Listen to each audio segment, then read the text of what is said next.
Do you recall the exact moment when you began to understand cryptocurrency? It was, for me, the realization that cryptocurrencies were about far more than just Bitcoin.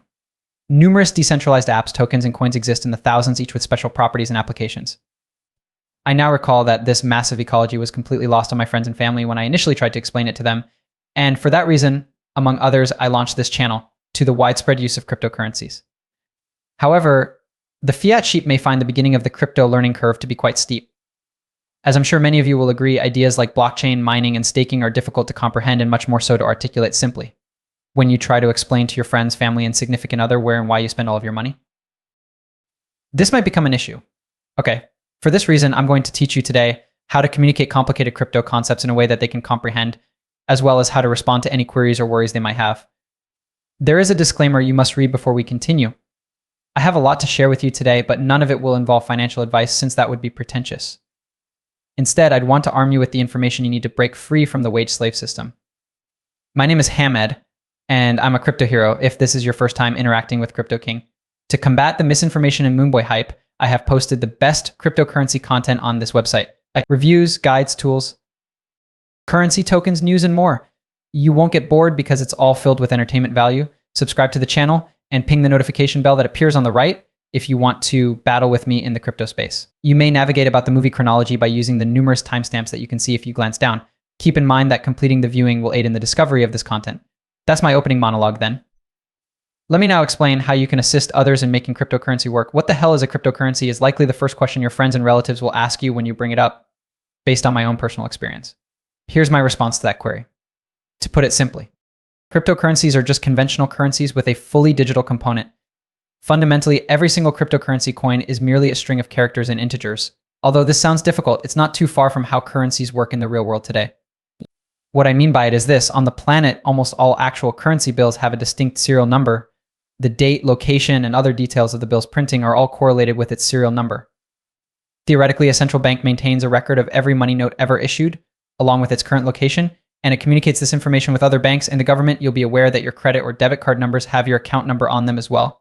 Additionally, you need to provide a password or PIN in order to access the account's funds. Because you had to give your personal information to open an account, your bank branch is aware of both your name and account number. This information is also provided to the government and national bank. Let's now assume that you have a $20 bill with serial number ABC and that 123 is the number on your bank account. The government, the central bank, and your bank branch will all be able to verify that the $20 bill ABC has been transferred to bank account number 123 whenever you deposit it into your account.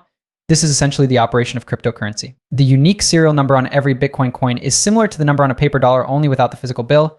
Almost all cryptocurrencies can be split up into smaller parts, just like paper money. Regarding Bitcoin, every BTC can be split into 100 million units known as Satoshis, which are equivalent to pennies to a dollar, similar to a bank account, but without a physical card attached, is a cryptocurrency wallet address. All that is an account number.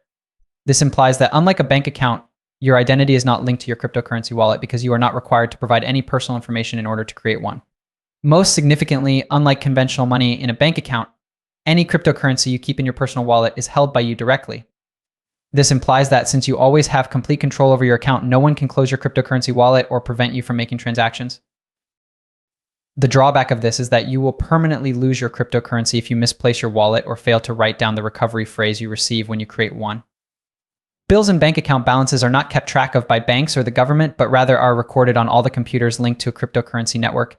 Anyone with access to a blockchain explorer can observe these public transactions and account balances. More computers join a cryptocurrency network in order to process transactions and earn cryptocurrency. As computers can be compensated with cryptocurrency for doing so, the lack of a single point of failure makes cryptocurrency networks secure. The centralized structures of banks and governments are completely opposed to this, which is known as decentralization. In case you didn't realize, this implies that the virtual money that banks all around the world are producing are not the same as cryptocurrencies. They are building a really apocalyptic payment network. Make sure you let them know that the Crypto King has a video on that available in the upper right corner of this page on their YouTube channel. You'll undoubtedly get inquiries about Bitcoin, Dogecoin, and any other cryptocurrency people may have heard of after you've completely blown their minds with that analogy. This is what I would suggest. There are thousands of cryptocurrencies despite the fact that you've undoubtedly heard of Bitcoin and Dogecoin. This is similar to the hundreds of various normal currencies such as US dollars, euros, Chinese yuan, and so forth.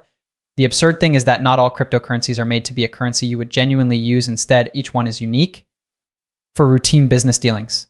Tokens and coins are the two main categories of cryptocurrencies. Coins associated with cryptocurrencies today are part of networks that were established from the ground up. And by from the ground up, I mean that a significant amount of money and effort were invested in writing the code necessary to build a trustworthy and secure network for cryptocurrencies. When computers handle transactions for a cryptocurrency network, they are rewarded with cryptocurrency coins. For instance, the fact that the Bitcoin network was established from the bottom up and that BTC is distributed to the machines handling network transactions makes it a cryptocurrency. Only a few dozen cryptocurrencies are truly coins because cryptocurrency networks are extremely difficult to create from the ground up. Coin tokens make up the remaining amount. Unlike cryptocurrency coins, which require significant effort to generate, crypto tokens may be made quickly, often in a matter of minutes. Tens of thousands of tokens exist because of this. The NFTs that you frequently hear about are cryptocurrency tokens that function similarly to digital ownership certificates for artwork, whether it be digital or tangible. NFTs are merely the beginning of what tokens might be used for. One business that does this, for instance, is Circle, and it issues the USDC cryptocurrency token. Since USDC is entirely backed by actual US dollars, Circle has $1 in the bank for each USDC that is in circulation. By handing them your dollars, you can create USDC and use USDC to redeem your dollars. PaxG is a cryptocurrency token issued by Paxos, another firm. You can exchange PaxG tokens for actual gold or US dollars. Each PaxG token is backed by 1 troy ounce of gold that is stored in a vault right here in London. The best aspect is that Circle and Paxos are subject to fullest regulations and are audited frequently to ensure they maintain the necessary amount of reserves to support their tokens. That's how secure is that? In terms of security, the most crucial thing to keep in mind regarding cryptocurrency tokens is that many of them are merely frauds. This is mostly due to how simple it is to create cryptocurrency tokens. A scammer can become wealthy overnight by creating a token, building an elaborate website, purchasing a few social media advertisements, and paying various news outlets to highlight their shitcoin. A cryptocurrency's level of safety ultimately depends on its surroundings. To begin with, not every cryptocurrency is made equally. Certain cryptocurrencies are designed with speed over security in mind, and such decisions typically have immediate repercussions. Fortunately for us, hackers are constantly trying to break into cryptocurrency networks in order to fool them into issuing new coins or tokens that they can then sell for a fat profit. Although this may sound frightening, it is exactly the same as what occurs to corporations and banks on a daily basis. When cybercriminals are successful, the impacted business usually strengthens its cybersecurity.